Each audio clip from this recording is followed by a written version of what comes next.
Baganakan mustanjara markas Kenya Madrasah Fuad Leenjisa ilmani ilma khaysan kuno Leenjisa ilmini Qur'ana barsise hadisa watini Hannamu agartan biqiltoota dini Hannamu agartan biqiltoota dini Nufta'an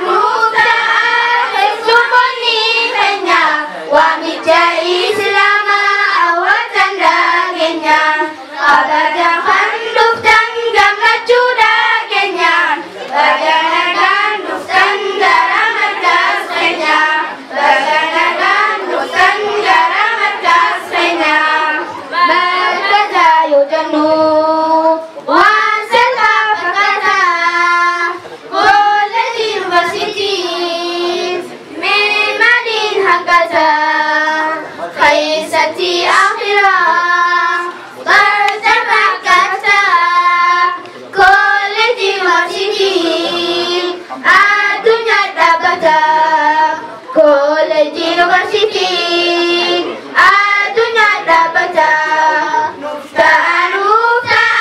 keessummoonni keenya waamicha Islaamaa hawwatan dhageenyaan Abadan kan dhuftan gammachuudha keenyaan Baganakan dhuftan gara markas keenya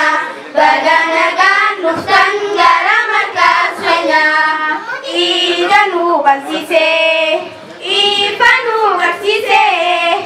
aqidaa Islaamaa isa nu barsiise dukkana wallaalaa isa nurraa ibse galanni isaan dhumu huna nu guddise galanni isaan dhumu huna nu guddise yaa boleeyya keenya yeroo dheeraa raftan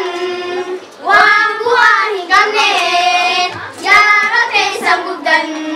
daraaraa malee hamboruu hin qabdan hodda fayyadamaa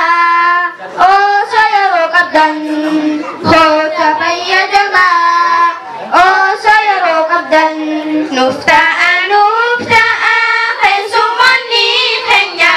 waamicha Islaamaa hawwatan dhageenyaan Abadan kan dhuftan gammachuudha keenyaan Baganakan dhuftan gara markas keenya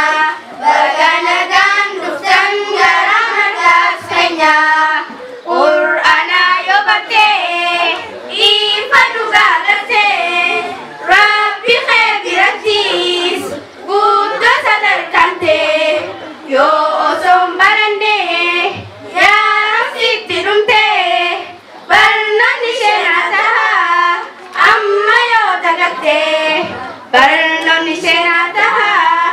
amma yoo dagatte haamileen dheeradhaa mudhii jabeeffadhaa ammarraa jalqabaa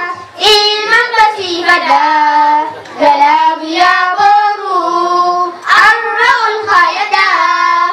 laaftuttiin argamu jannanni gaariidhaa laaftuttiin argamu jannanni gaariidhaa Nufta'an keessummoonni keenya waamicha Islaamaa hawwatan dhageenyaan Abadan kan dhuftan gammachuudha keenyaan Baganakan dhuftan gara markas keenya Baganakan dhuftan gara markas keenya yaa dargaggoo keenya mee maalumaaf jeenya barnoota nuuf kennuuf fuula ustaas keenya yaa shamarran teenya mee maalumaa eena shamarran sahabaa godhadhaa fakkeenya shamarran sahabaa godhadhaa fakkeenya dhiira fi dhalaniis hundi kan ajajatan markasaa keenyarraa mee eessuma turtan arrabaa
wabarakatuh.